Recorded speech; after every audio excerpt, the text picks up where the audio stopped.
Experiencer को जान लीजिएगा, जब भी आपके मन में कोई बात चलती है तो एक्सपीरियंसर है। एक्सपीरियंसर, हाँ, मुझे ये चाहिए, इसके बिना मैं जी नहीं पाऊंगा, एग्जाम में मेरी तैयारी नहीं हुई है, मैं फेल हो जाऊंगा तो मर जाऊंगा। कृष्णमूर्ति फेल हुए थे 3 बार, लेकिन उनको कोई दिक्कत नहीं है बाद में। और एक्सपीरियंस वो सिचुएशन है, और एक्सपीरियंस वो सिचुएशन है जिसमें आप घुसे, उस दलदल में आप जी रहे हैं। नमस्कार दोस्तों, स्वागत है आपका इस सीरीज़ में जिसका नाम है, मैंने इसका नाम रखा है सोहम। सोहम मतलब मैं वो हूँ। और जिन्होंने इस किताब को लिखा है उन्होंने इसका नाम रखा है आई एम दैट, क्योंकि ये फॉरेनर्स के लिए किताब लिखी गई थी जो अंग्रेज़ी जानते हैं। और बदकिस्मती से अब मैं अंग्रेज़ी ज़्यादा जानता हूँ हिंदी से और संस्कृत से। इसमें निसर्गदत्त महाराज की साथ में लोगों ने कुछ सवाल जवाब किए हैं और उसको बहुत ही बारीकी से अंग्रेज़ी में पिरोने की कोशिश की गई है, डालने की कोशिश की गई है। और आज one of the most favourite topic है मेरा इस किताब में से मेडिटेशन, ध्यान। और निसर्गदत्त की ये किताब मेरे लिए एक और एंगल से बहुत इम्पॉर्टेंट है, क्योंकि निसर्गदत्त अभी कुछ साल पहले थे। उनकी भाषा हमारी और आपकी भाषा है। वहीं बेचारे भगवान कृष्ण, उनकी भाषा बहुत पुरानी है, संस्कृत नहीं जानते हम। और जब कोई भाषा नहीं जानते तो उसके लिए सही हो सकता है आप ट्रांसलेशन कर लें, थॉट प्रोड्यूस कर लें, लेकिन इमोशंस नहीं आते, नुआंसेस, बारीकियाँ मिस हो जाती हैं। तो इसमें कुछ सवाल पूछे हैं इस आदमी ने, और हम लोगों ने चूँकि ज़नोगीज़ हैं तो देखते हैं ज़नोगा के हिसाब से ये कैसे बताते हैं ध्यान में जाने के लिए। क्योंकि ज़नोगा बोलती है ध्यान आपको करना नहीं चाहिए, ध्यान आपको होता है। तो देखें निसर्गदत्त महाराज क्या बोलते हैं। सवाल है, all teachers advise to meditate. सभी जो टीचर्स हैं, स्पिरिचुअल टीचर्स हैं, वो कहते हैं कि ध्यान करना चाहिए। What is the purpose of meditation? तो आपके हिसाब से पर्पज़ ऑफ मेडिटेशन क्या है? किस लिए किया जाना चाहिए ध्यान? महाराज कहते हैं, we know the outer world of sensation and actions. हम बाहर की दुनिया को जानते हैं, वो सेंसेशंस की और एक्शंस की दुनिया है। But our inner world of thoughts and feelings we know very little. लेकिन हमारे अंदर की दुनिया, थॉट्स की और फीलिंग्स की, उसको हम बहुत कम जानते हैं। अभी रिसेंटली मेरी एक बहुत ही इंटेलिजेंट, सो कॉल्ड इंटेलिजेंट नहीं, सो कॉल्ड इंटेलिजेंट आदमी से बात हो रही थी, और बहुत बड़ी बेवकूफ़ी वाली बात उन्होंने की, और ये सोचकर कि वो इंटेलिजेंट बात है। उनके एक मित्र बड़े इंटेलिजेंट, वो जो पढ़ाई में सबसे अच्छी चीज़ पढ़ाई हो सकती है, बड़ी से बड़ी ऐसी पढ़ाई कि वो उनको महीने के 2 लाख, 4 लाख, 10 लाख या शायद 20 लाख रुपए महीना देगी, वो किया हमारे मित्र के मित्र। और उन्होंने उस पढ़ाई को करने के बाद एक और बहुत बड़ा काम किया, अपने आप को मार डाला, आत्महत्या कर ली। तो मैंने पूछा कि यार ये तो बड़ी दुख की बात है। बोलते हैं सर आत्महत्या तो की, लेकिन बड़े इंटेलिजेंटली की। मैंने कहा कैसे? बोलते हैं उसने पता नहीं कौन सा जहर खाया, क्या खाया, कि ना ब्लड टेस्ट में पता चला, ना यूरिन टेस्ट में, किसी भी टेस्ट में नहीं मालूम पड़ रहा है। और मैं सुनता रहा। वो क्या बोल रहे थे? बड़े इंटेलिजेंटली आत्महत्या की। मैं बाद में सोचने लगा कि आखिर इंसान कितना मूर्ख है, इंसान नहीं, इंसान का माइंड कितना मूर्ख है कि आत्महत्या जैसी अनइंटेलिजेंट, स्टूपिड और फुलिश चीज़ को ये इंटेलिजेंट बोल रहे हैं, इंटेलिजेंट तरीके से किया गया बोल रहे हैं। अगर आप उनकी बात को सुनेंगे तो आपका भी मन कहेगा हाँ यार बात तो सही है। और उन्होंने ये भी बताया कि वो इतना इंटेलिजेंट था कि उसने मरने से पहले एक सुसाइड नोट लिखा। उसमें बताया कि फला फला जगह पर मेरा बैंक अकाउंट है, उसका पासवर्ड ये है, उसमें इतना पैसा है, इसको निकाल करके उनको दे देना, उनको दे देना, उनको दे देना। इतना सब तुमने सोचा भविष्य के बारे में, अपने माँ बाप के बारे में, अपने भाई बहन के बारे में, और ये नहीं सोचा कि जब मैं मरूंगा तो उनका क्या हाल होगा। निसर्ग कह रहे हैं ये बाहर की दुनिया है, सेंसेशंस की और एक्शंस की। कोई आदमी, पता है ये इंटेलिजेंट क्यों कह रहे हैं? बिकॉज जो पढ़ाई वो कर रहे थे उसमें ढेर सारे लोग सो कॉल्ड टॉपर्स जाते हैं। तो जो 100 लोग किसी चीज़ को इंटेलिजेंट बोलते हैं, हम भी उसको इंटेलिजेंट बोल देते हैं। वहीं कृष्णमूर्ति जैसे लोग इम्तिहान में फ़ेल होते हैं, हम बोलेंगे तो वैसे पढ़ने में बहुत अच्छा नहीं था। आचार्य रजनीश को जानते हैं, ओशो को? वो दिखाते थे खूब मैं बहुत इंटेलिजेंट हूँ। उनकी अगर बायोग्राफी पढ़ेंगे तो ऐसा लगता है जैसे एक महा घमंडी आदमी बहुत एक्सप्रेस कर रहा है अपने टैलेंट को। बोलते मैं एक बार मेरा डिबेट हुआ, कॉलेज में डिबेट होता है ना, बहस, डिबेट कंपटीशन में मैं तो जीत ही गया ऑफ कोर्स, और जितने भी पार्टिसिपेंट्स थे 10-15, उन सब में सबसे अच्छे नंबर मुझे मिले, और 100 में से 99 नंबर मुझे मिले। बाकियों को किसी को 10, 20, 50 ऐसे किसी को मिले, मुझे 100 में से 99 मिले। तो मैं चला गया जजेस के पास, तुमने मुझे जिताया हो तो अच्छी बात है, लेकिन एक नंबर काटा क्यों? अब अपने आप में भाई ये तो दिखाना चाहते हैं कि मैं बहुत इंटेलिजेंट हूँ और बहुत ही बोल्ड हूँ, मैं जजेस से भी नहीं डरा, लेकिन मेरे हिसाब से ये एक सेंसिटिव चीज़ नहीं थी, या शायद उन्होंने फेक किया, उसको लिखा हो, बाद में उन्होंने ऐड कर दिया हो, पता नहीं सच्चाई क्या है।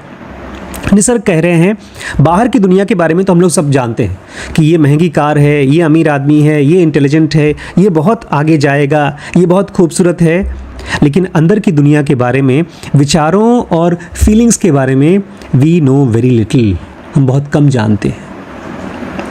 The primary purpose of meditation is to become conscious of and familiar with our inner life. तो ध्यान का पर्पज़ क्या है? मेडिटेशन का पर्पज़ है कि अंदर की लाइफ के बारे में हम कॉन्शियस हो सकें और फेमिलियर हो सकें, ताकि जब मेरे मन में ये थॉट आए कि मैं नहीं बचूंगा, मैं मार डालूंगा अपने आप को, तुरंत मुझे मालूम पड़ जाए कुछ खतरा है। जैसे रोड पर कोई गाड़ी जाती है, एम्बुलेंस होती है तो उसका सायरन बजता है, लाइट जलती है तो सब साइड हो जाते हैं। क्यों? बिकॉज पता है कोई सीरियस चीज़ है। आपके मन में जब कोई नॉन इंटेलिजेंट डेंजरस थॉट या फीलिंग आए तो खट से आप उसको पहचान सकें, जो कि अभी ज़्यादातर लोगों के साथ में नहीं होता है। The ultimate purpose is to reach the source of life and consciousness. तो ये तो हो गया प्राइमरी पर्पज़, सबसे पहले का पर्पज़ ध्यान का क्या है कि आप अपने थॉट्स और फीलिंग्स के प्रति कॉन्शियस हो सकें और फेमिलियर हो सकें। फेमिलियर मतलब क्या होता है? जब साइड का थॉट आए तो पता लग जाए कि अरे ये तो आता रहता है, अभी मुझे शांत और ध्यान करें। जब आप किसी आदमी को पहली बार मिलते हैं तो आप फेमिलियर नहीं होते हैं। 10, 20, 50, 100 बार मिलते हैं तब उसके नेचर को पहचानते हैं, आप उसके गुस्से को पहचानते हैं, आप जानते हैं कौन सी चीज़ उसको पसंद है, कौन सी से वो चिढ़ता है। ऐसे ही आप अपने अंदर में चलने वाले विचारों को पहचानना शुरू करें। बेचारा श्रीश एक बार यहाँ बैठा हुआ था दुखी होकर के, मुझे कौन से हीरो की फिल्म देखनी पड़ी इसके साथ, तब वो निकला अर्जुनाप्पा अल्लू वैकुंठपुरम पिक्चर देखनी पड़ी थी। हीरो थे अल्लू अर्जुन, नाटक डांस कर करके बेचारा जब डांस किया है तब जाके ये निकले हैं। मैं तो थक गया था उस दिन, बोल बोल के काउंसलिंग कर करके नहीं निकाल पा रहा था। जाना है, लेकिन ये अल्टीमेट पर्पस क्या है ध्यान का? To reach the source of life. Life कहाँ से पैदा हुई है और कॉन्शियसनेस कहाँ से आया है, वहाँ तक जाने का काम मेडिटेशन का है। Incidentally practice of meditation deeply affects our character. लेकिन एक बड़ी एक्सीडेंटल चीज़ होती है। निसर्ग कहते हैं अगर कोई आदमी ध्यान करता है, वो चाहता नहीं है, फिर भी इंसिडेंटली, मतलब जानबूझ के नहीं, आप धूप में जा रहे हैं, धूप में आपको गर्मी लग रही है, लेकिन इंसिडेंटली आपको विटामिन डी भी मिल रहा है। ऐसे ही जो आदमी ध्यान करता है उसके कैरेक्टर को भी असर पड़ता है। उसका कैरेक्टर को क्या बोलते हैं? चरित्र ताकतवर होता है, मजबूत होता है। We are slaves to what we do not know. भाई वाह, क्या बात कही है भाई साहब। We are slaves to what we do not know. जो चीज़ें हम नहीं जानते हैं हम उसके गुलाम होते हैं। जो नहीं जानते, आपको लगता है कि एक बड़ी कार, मर्सिडीज़ कार अगर मुझे मिल जाए तो मेरी ज़िंदगी बहुत अच्छी हो जाएगी, आप मर्सिडीज़ कार के गुलाम हैं, क्योंकि आप नहीं जानते मर्सिडीज़ कार को। Of what we know we are masters. और जो चीज़ें हम जानते हैं उसके हम मालिक होते हैं, निसर्ग कह रहे हैं।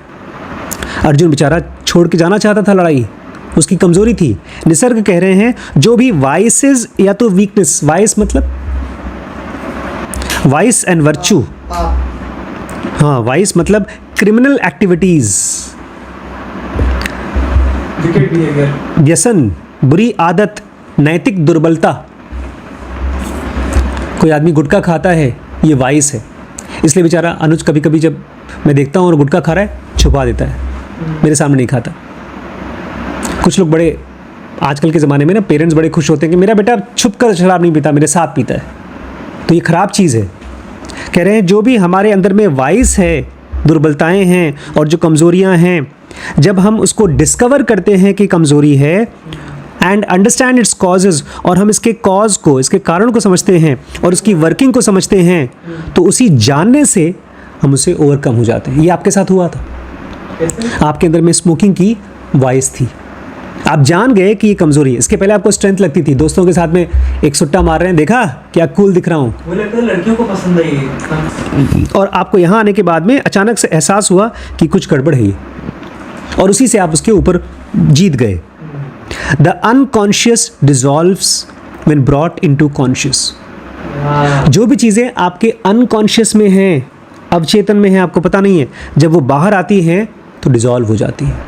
कमज़ोरी है। सेम ऐसे ही है, अंधेरा है तो कुछ नहीं दिख रहा है, बल्कि लाइट जला है सब दिखने लग गया। कितना अच्छे से लिखा है कि अनकॉन्शियस जो चीज़ है वो एकदम गांठ गट्ठर बनी हुई है, और जब बाहर आई तो डिजॉल्व हो जाती है, घुल जाती है। The dissolution of unconscious releases energy, और जब आपके अंदर का अचेतन डिजॉल्व होता है, उसमें से एनर्जी निकलती है, ऊर्जा निकलती है। The mind feels adequate and becomes quite, और जब एनर्जी निकलती है तो माइंड को अच्छा लगता है, उसको पूरा भरा पूरा लगता है, एंड बिकम्स क्वाइट, फिर वो शांत हो जाता है। एक तरह से हमारे मन में चलने वाले ढेर सारे थॉट्स, ढेर सारी क्रेविंग्स, ढेर सारे फीलिंग्स माइंड की पेन है, कमी है। जो आदमी सोच रहा है नहीं मुझे ये भी करना है, वो भी करना है, वो काम क्यों नहीं कर पा रहा हूँ, मुझे वो क्यों नहीं प्यार करती है, वो चली क्यों गई, ये हमारे पेन है, माइंड की पेन है, कमी है। जब वो मेडिटेशन करेगा तो भरा पूरा हो जाएगा। ओशो कहा करते थे, एक आदमी जो किसी को प्यार करता है वो ऐसा ही है जो भिखारी दूसरे भिखारी को अमीर बनाने की कोशिश कर रहा है।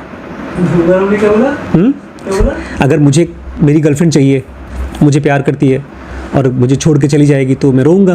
तो ऐसा आदमी जो किसी के चले जाने पर रोता है, अपनी गर्लफ्रेंड के या बॉयफ्रेंड के, तो वो बोलता है मैं बहुत प्यार करता हूँ उसको, कभी तो मैं उसके लिए रोता हूँ। तो वो बोल रहे हैं एक भिखारी जिसका माइंड डिस्टर्ब्ड है, जो प्यार के लिए क्रेव कर रहा है, वो दूसरे को प्यार दे करके अमीर बनाने की कोशिश कर रहा है। तो एक भिखारी दूसरे भिखारी को अमीर बना रहा है। वो आप अंदर से जब शांत और सुकून में होते हैं तब आप सामने वाले को अमीर बना सकते हैं। तो ये पहला क्वेश्चन था। दूसरा क्वेश्चन है what is the use of a quite mind. इस आदमी को अभी तक समझ में नहीं आ रहा है। पहले ध्यान का पर्पस क्या था, अभी पूछ रहा है कि शांत मन का क्या फ़ायदा है, क्या इस्तेमाल है शांत मन का। कह रहे हैं जब सर कह रहे हैं जब मन शांत होता है तब हम पहली बार अपने आप को जान पाते हैं प्योर विटनेस के रूप में। पता है प्योर विटनेस कैसा होता है?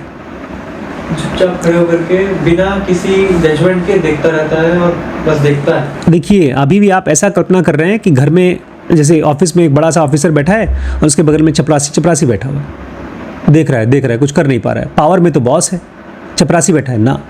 प्योर विटनेस मतलब आपके मन में थॉट्स हैं, फीलिंग्स हैं, एक्शंस हैं, और प्योर विटनेस मतलब बड़ा सा आसमान, इतना बड़ा आसमान जिसके अंदर सब कुछ हो रहा है और उसको कुछ नहीं हो रहा है। देख रहा है।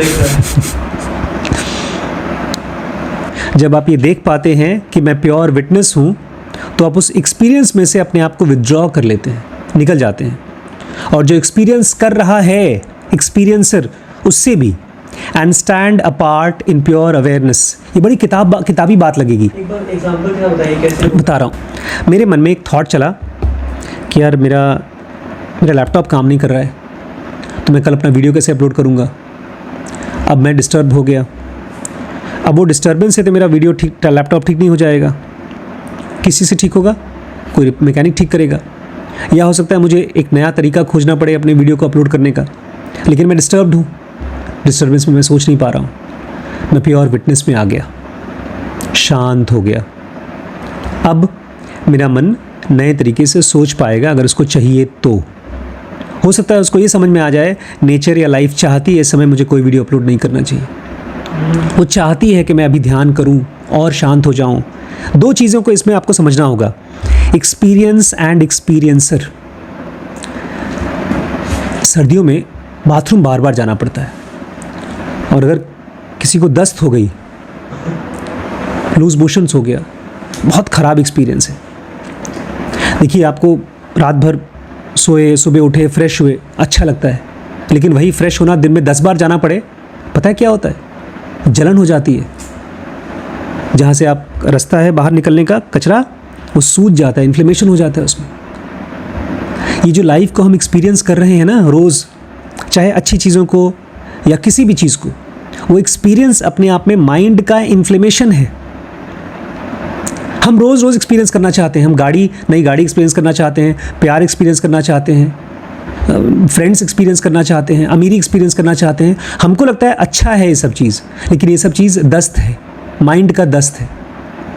इसलिए कह रहे हैं, जब आप अपने आप को प्योर विटनेस की तरह देखते हो तो एक्सपीरियंस में से अपने आप को निकाल लेते हो, और इसी के साथ साथ एक्सपीरियंसर को भी, क्योंकि उसमें आपका माइंड जब घुसता है किसी एक्सपीरियंस में तो बोलता है यार क्या मज़ेदार चीज़ था, और जैसे ही बोलता है मज़ेदार चीज़ था, उसका मतलब मुझे दोबारा चाहिए। आप गए एक होटल में, बड़े 5 स्टार होटल में खाना खा के आए, आप बोलते हैं बहुत अच्छा था, उसी से आपके माइंड ने हिप्नोटाइज कर दिया कि मुझे दोबारा आना है, और उसी से आपके माइंड ने ये भी कह दिया कि जो पहले खाना खाया था घर पे वो बेकार खाना था। तो वो एक्सपीरियंसर एक तरह का कंटिन्यूअस क्रेविंग ऑफ एक्सपीरियंस है। तो सर कह रहे हैं, आप जब प्योर विटनेस हो जाते हो तो एक्सपीरियंस में से अपने आप को निकालते हो, और एक्सपीरियंसर को भी अपने आप को निकाल लेते हो, and stand apart in pure awareness. और आप जैसे सोते समय एकदम अलग शांत होते हो, ऐसे ही जगते हुए आप स्टैंड अपार्ट करते हो। स्टैंड अपार्ट मतलब दूर खड़े रहते हो। एक्सपीरियंस चलता है, आपको कुछ नहीं होता। Which is between and beyond the two, which is between and beyond the two. ये जो प्योर अवेयरनेस है वो बिटवीन है और बियॉन्ड द टू है। कौन सा टू? ये एक्सपीरियंसर के बीच में भी है और ऊपर भी। आप जब चाहें जो चाहें एक्सपीरियंस कर सकते हैं, लेकिन आप जब चाहें अलग भी हो सकते हैं। एक्सपीरियंसर और एक्सपीरियंसर को जान लीजिएगा। जब भी आपके मन में कोई बात चलती है तो एक्सपीरियंसर है। एक्सपीरियंसर, हाँ, मुझे ये चाहिए, इसके बिना मैं जी नहीं पाऊंगा, एग्ज़ाम में मेरी तैयारी नहीं हुई है, मैं फेल हो जाऊंगा तो मर जाऊंगा। कृष्णमूर्ति फेल हुए थे 3 बार, लेकिन उनको कोई दिक्कत नहीं है बाद में।